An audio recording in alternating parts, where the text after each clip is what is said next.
The second game on the Saturday is Scotland taking on England up in Murrayfield. Both teams coming off a loss last weekend, so looking to get their campaign back on track. Welcome to BIS Rugby. This is my preview for the Calcutta Cup match. If you do go on to enjoy and excited for the game, subscribe, leave a like, let me know your predictions in the comments down below. Let's get into it. So this in fact will be the 138th game between both sides, so there's a lot of history there. The last 5 games look like this. So in last year's Six Nations, of course, it was a draw, 38-all in Twickenham. Obviously, Scotland got back from being so far down, almost won it, and England come back, so 38-all. In the game before that, Scotland beat England 25-13. So they're going into their 3rd year now with the Calcutta Cup. The Scots are. Then if we jump back to 2017, that was quite a big victory for England, 61 points to 21. The year before that, England went up to Murrayfield and won 15 points to 9, while the year before that, in 2015, so going back 5 years now, England won that one 25 points to 13. So as we said before, both teams lost last weekend. Scotland lost 19 points to 12 against Ireland, but we'll certainly take some positives from that match. I thought they played pretty well. The scrum was very dominant. They created opportunities. And if it wasn't for Butterfingers Stuart Hogg, then maybe the scoreline would have looked a little bit different. But those mistakes can happen. England, on the other hand, very different story at the Stade de France, losing 24-17. But for Johnny May's brilliance, it could have been a lot more embarrassing. France absolutely smashed them for 60 minutes. England, fair play to them, came back, obviously through Johnny May, but lots of issues there for England. There's a big issue for Scotland, of course, is the Finn Russell situation, being left out of the squad for the Ireland game because he turned up to training hungover or drunk. Had the option to stay in camp, decided to leave, went and played for Racing on the weekend.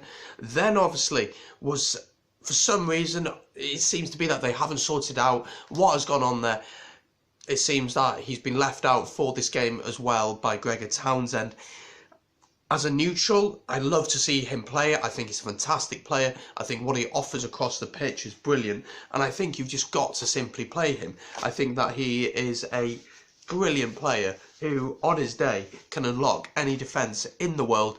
And he needs to be in your team. But it seems as if both camps just can't get a middle ground between each other. Is this it for Finn Russell for this Six Nations? Will we see him against Scotland fans? Let me know your thoughts in the comments down below. Let's have a look at the two teams now then. So Scotland have named their team and so have England. Scotland with only the 1 change, while England have made 5 changes. So a bit of a reaction from Eddie Jones. For the first time in a long time we've seen this. He's changed some things that fans have maybe been calling for. Let's go through the Scotland one first. We'll start with the backs. It'll appear on your screen for you so you can follow it as well. As always, let me know your thoughts in the comments on the selection. Starting with the backs, Stuart Hogg is captain and keeps his place as fullback. Of course, one of the best attacking fullbacks in the world.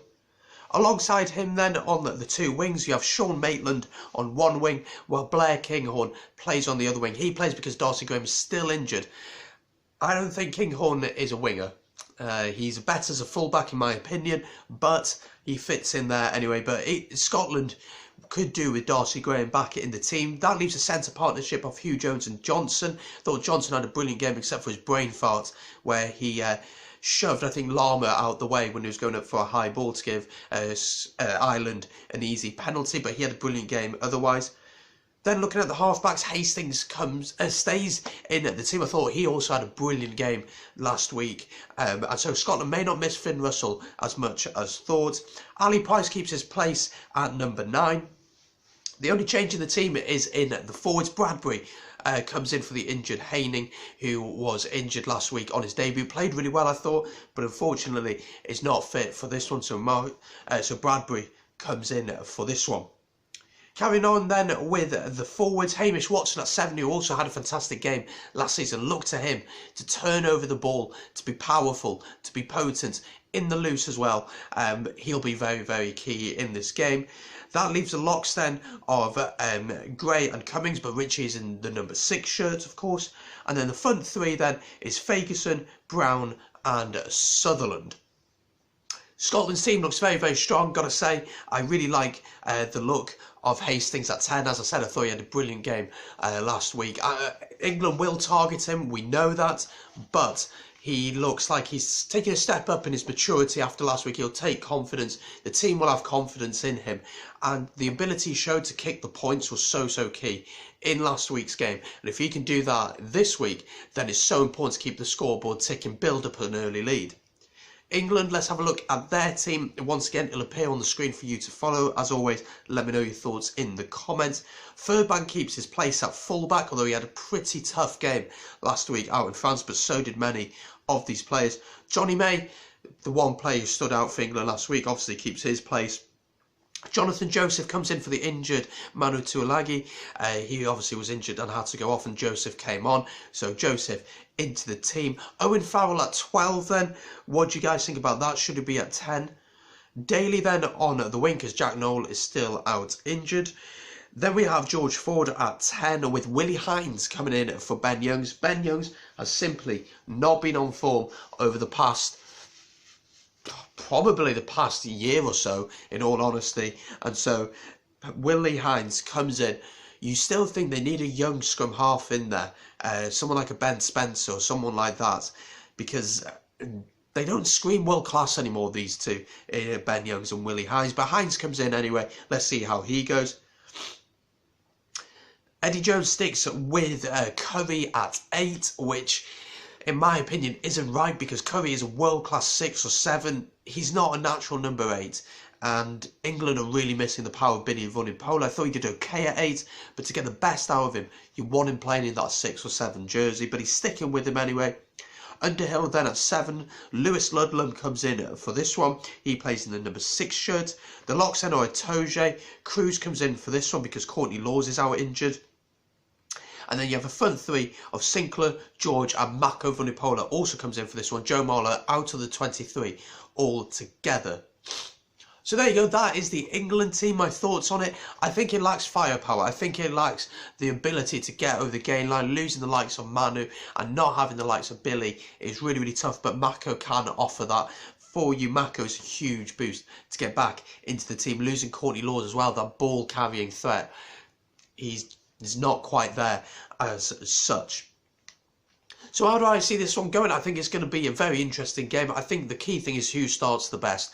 If England score early, get a try, maybe get another penalty to make it 10-0, I'm afraid I just can't see Scotland coming back. Although we've seen that last year, I think England will be better this week. That's just how I see it. I think England will be stronger. I think they'll be better. They'll be more disciplined. They'll look to use their power game, their driving maul, their scrum, etc., which still looked very strong against the French. But saying that, Scotland's scrum was extremely strong as well. So it really is about who gets the early score, who can get quick ball, who can do the basics right, keep the scoreboard ticking, be disciplined. It's the basics of rugby, and that's what it's going to come down to. I don't see any flashy brilliance.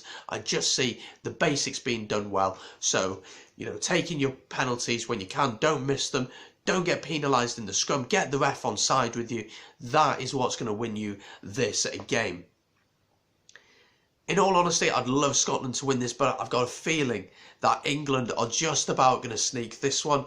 I'm going to back the English to get this by under 1 score, so it could be a penalty, a drop goal, a try and a conversion. It could be anything. So I'm going to say England by 5.